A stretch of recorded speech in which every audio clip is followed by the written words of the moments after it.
What's up, everyone? So today I'm just gonna do a quick install on my 370Z. Later on today I'm supposed to receive an upgraded brake package from R1 Concepts. So I'll be showing you guys that, but I'll be doing an install video in the next one. For today I'm gonna just do an install video on a diff support bracket, which is gonna be from Performance Royalty. Let's go and check it out. Also, one more thing, guys, before I start my video on the Royalty Performance diff support bracket, I painted a lot of my bezels white. I got a new shift arm coming, so it's gonna go smoother with this since I'm no longer gonna have silver. I painted these white. I have to get behind the dash for the little bezels behind that to paint those white later on. So look at this paint job though. Came out super clean. I'm gonna go zoom in. It's a little dusty right now, but it came out super clean. I've been doing like little paint jobs here and there like my whole life, and it's pretty easy, guys. It's all about prep. So I painted those cup holders, the side right there, the handle around the vent. I did also the three gauges. Came out pretty clean. I want to do this one next right here. It's gonna be white as well, or I might just black it out since I'm no longer gonna have silver on my car. I might just black it out or do it white. We'll see though. I also did my side as well. Came out super clean. I just went with regular white. I believe it's called an Arctic white. So if you're gonna be doing something like this like mine, or you could do the pro white from the outside, but just wanted to change it up a little bit. I also painted my harness bar. So my harness bar is also white. So I did that. That's what I've been up to. I also painted this one around the push start. A lot of people buy this, but honestly, guys, you could just go get a spray can for prep this, scuff it up, clean it, degrease it with Dove soap or something like that, and then go ahead and let it dry, and then paint it, and you'll get a nice result just like that, guys. You don't have to go spend 30 bucks or whatever, how much it's costing just to get this little red thing around your push start. So I did that as well. Yeah, guys, that's what I've been up to, and now we're gonna go ahead and install this, review and install this Royalty Performance bracket. So let's go and start this unpackaging right here. I opened the box already. I haven't looked inside yet. So we have that. Cool little decal. Oh, nice. I wasn't even expecting a little keychain. That's cool. Looks like it's gold, and it looks like it's been 3D printed. I mean, not 3D printed, but it's been whatever those shits are called, those printers. That's what it feels like, and that's what it looks like. Doesn't look like it's been like carved. Looks like that was actually printed off a 3D printer. Pretty cool though. I wasn't expecting that. So this is gonna be the bracket, guys. This bracket alone, it helps support your 370Z. It helps to support from getting wheel hop, and also just gives support to the actual differential. It came out super clean. Let me go ahead and get some more sunlight here. Let's check this out.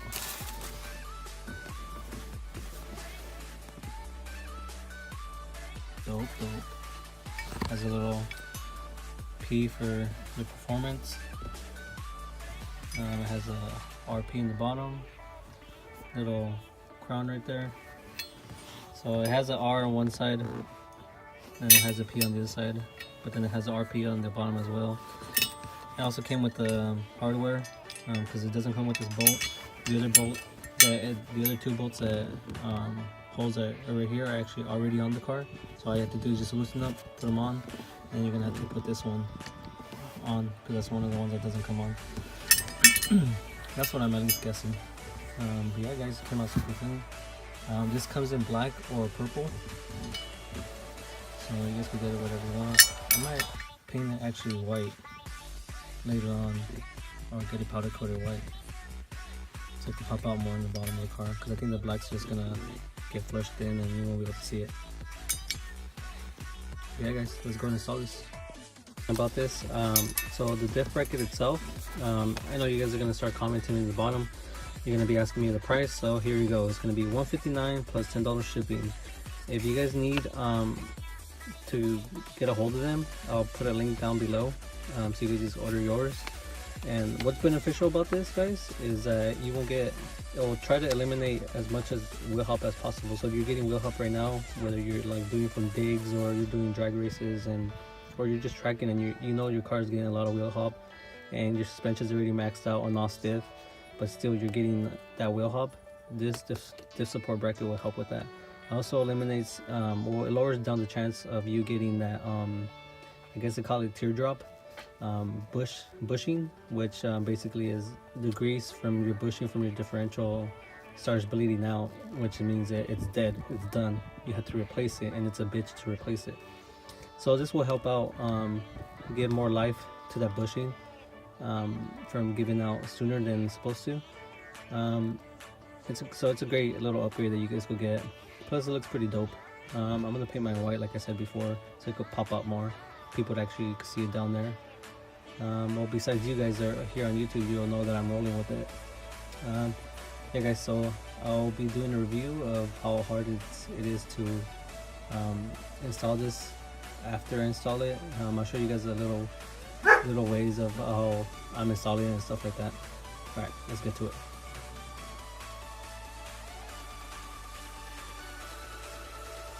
So once you guys jack up your car, go ahead and put in jack stands, and then you're going to remove these two bolts right here.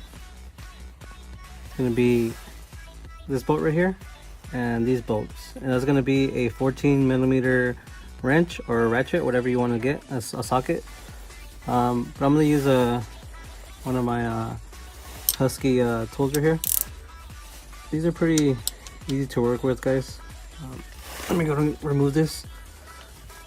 Might have to use both my hands. So once I remove these, guys, I'll show you guys where the bracket goes. Basically, you're gonna remove those two, and then you see how you have two holes right here. You have this top one and you have this bottom one right here by the exhaust pipe. So that's where the bolts are gonna go. So take them off, put this in, and then we'll move on to the next step, which is gonna be this last bolt. And there's actually gonna be a hole.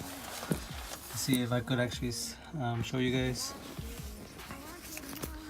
There's gonna be a hole on the subframe, and it's gonna carry the other bolt. It's gonna, well, that's where you're gonna put the other bolt in. Let me see if I could get it at this angle, and let me put my finger on it. So you're gonna have this hole right here. If you can see it right here where I'm pointing with my finger, you're gonna go ahead and put that nut on the opposite side. It's a nut and a washer, and then you're gonna put the bolt through this side, and then you can just tighten that up. And I'm pretty sure that it'll probably lock by itself, being that it's a washer and a nut together, and you wouldn't have to put that much. You wouldn't have to torque it that much. And yeah, so if you guys want to put that one in first, and then these two down the bottom later on, it's up to you guys. You guys could go either way. I don't see any problem with that. I'm just gonna go ahead and remove these two bottom ones, and then put the bracket on, and kind of I won't torque the bolts down on the differential. I'm just gonna leave them kind of loose, and that way it could give me a little bit of wiggle room, so in case I need it while installing this top provided nut and bolt. So yeah guys, let me go ahead and take these bolts off, and I'll get back to you guys. Hey guys, it's gonna look like this once you have those two bolts removed and reinstalling them with the bracket on. So it's gonna be the bottom one and the top one. Again guys, it's gonna be a 14mm. You can use a socket or a wrench. I'm using a wrench, which makes it a little bit easier when you're doing the top one. But when you're gonna do the bottom one, guys, it's gonna be a little harder. The top one is easier, reason being that it gives you a little door right here, kind of like a little opening, and you could reach a wrench and you could, you know, put it in place and torque it down. And then the bottom one, you're gonna have to use a ratchet or impact tool, or whatever to torque it down. I haven't looked at the specs, guys, but I always go by feel. If it feels like it's torqued down enough, with my experience, and I'll leave it how it is.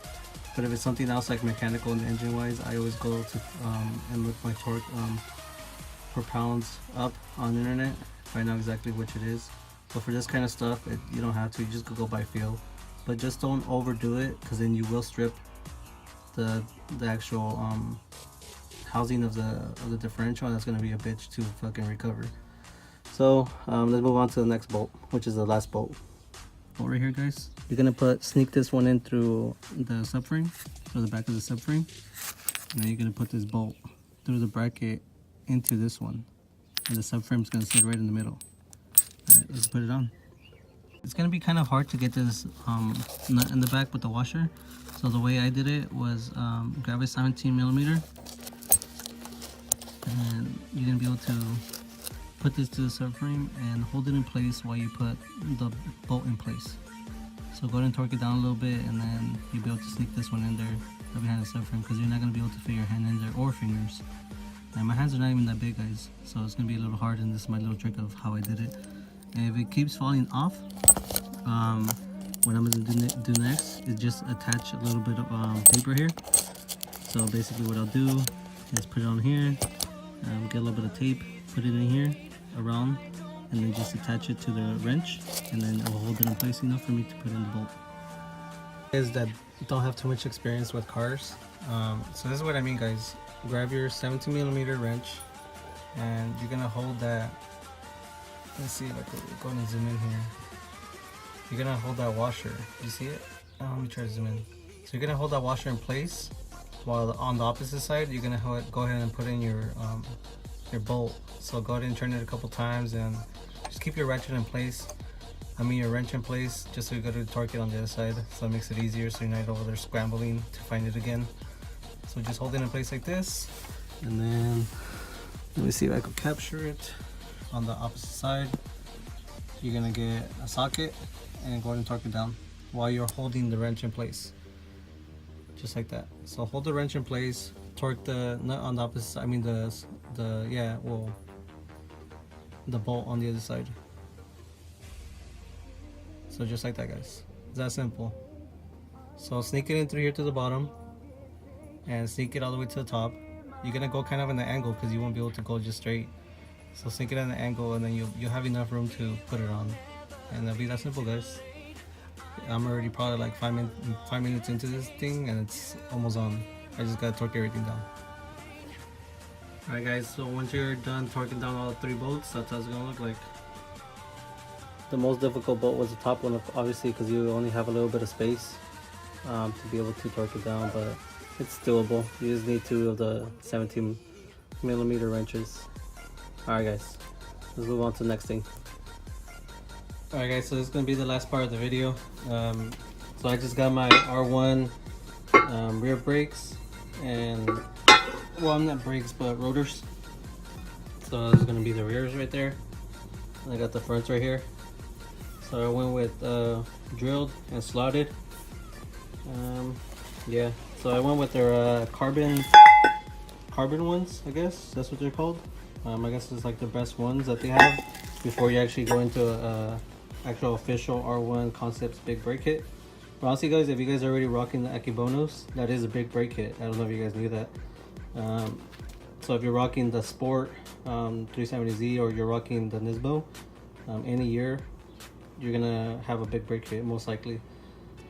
So yeah, guys, I got those, and then I got the to match it up to have a better performance than the OEM ones. I went with Hawk, the HPS ones. These are actually going out of production, so right now they're in a good price. So if I was you guys, I would jump on these if you guys are doing a rotor and brake change, or upgrading from regular brakes to Akibonos or big brake kit. I would definitely use these pads with the R1 Concepts carbon rotors. I think it's gonna work out really well for the track. Alright, guys, so I'm gonna go ahead and end the video here. Please, guys, go ahead and subscribe. Follow me on Instagram and Twitter at Nismo_MOE. Remember, guys, I do have a lot of stuff for sale on my webpage. It's gonna have like a bunch of dope shirts, decals, and stuff like that, jet tags. So go ahead and check it out, guys. I'll leave the link down below. Alright, guys, till then, peace out.